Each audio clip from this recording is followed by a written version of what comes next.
নমস্কার বন্ধুরা, আজকের রেসিপির নাম হচ্ছে আমরুই। তো আমশোল মনে হয় অনেকেই শুনেছেন আপনাদের মধ্যে।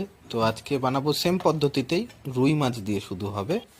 তো দেখে নেওয়া যাক কেমন করে হবে। প্রথমে তেলের মধ্যে আগে থেকে নুন হলুদ দিয়ে মাখিয়ে রাখা মাছগুলোকে ভেজে নিতে হবে। একে একে ভেজে নিয়ে, তো খুব বেশি না, হালকা ভাজা করে, এরকম আমার মতো যেরকম ভেজেছি এরকম করে সুন্দর করে একে একে তুলে নেব।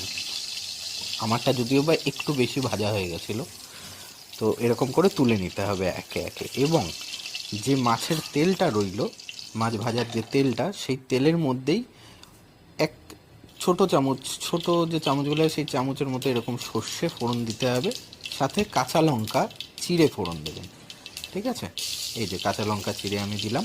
আমার ঝাল বেশি প্রয়োজন ছিল না, যার জন্য আমি কাঁচা লঙ্কা কম ব্যবহার করেছি। পরে যদিও বা আমার দিতে হয়েছিল। তো এরকম এর মধ্যে তারপরে আলু দিয়ে ভালো করে একটু নাড়ি চাড়িয়ে ভেজে নেবেন আলুটাকে। আলু ভাজা ভাজা হয়ে গেলেই তার মধ্যে আগে থেকে কেটে রাখা আম। এবার দেখুন, আপনাদের পরিমাণ মতো যতটুকু টক আপনারা খেতে পছন্দ করবেন তার অনুযায়ী আমটা দেবেন। এটা অবশ্যই নিজের পরিমাণ মতো।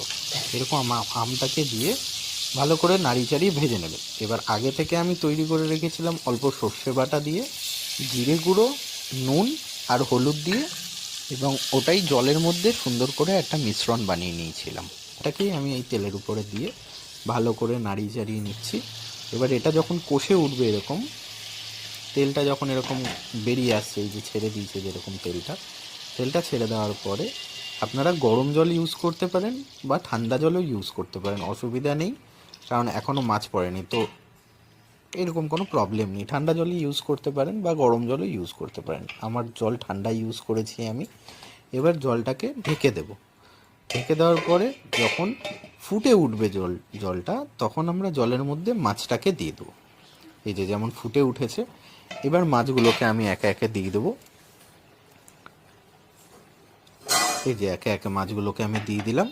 এবার ভালো করে নেড়ে টেড়ে এর উপরে ঢাকা দিয়ে দেবো। সুন্দর উপরে তেলটাও ভেসে এসছে। এই যে ঢাকা দেওয়ার পরে তৈরি হয়ে গেল। কিছুক্ষণ ঢাকা দিয়ে বেশ কিছুক্ষণ ফোটাবেন।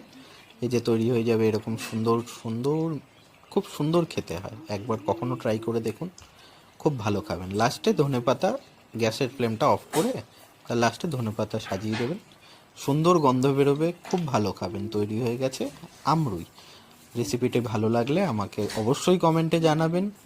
আপনারা নিজেরা বানিয়ে খাবেন। ভালো লাগলে লাইক করবেন, ভিডিওতে কমেন্ট করবেন, আর যদি খুব বেশি ভালো লাগে তাহলে শেয়ারও করে দেবেন, আর আমাকে ফলো করে দেবেন।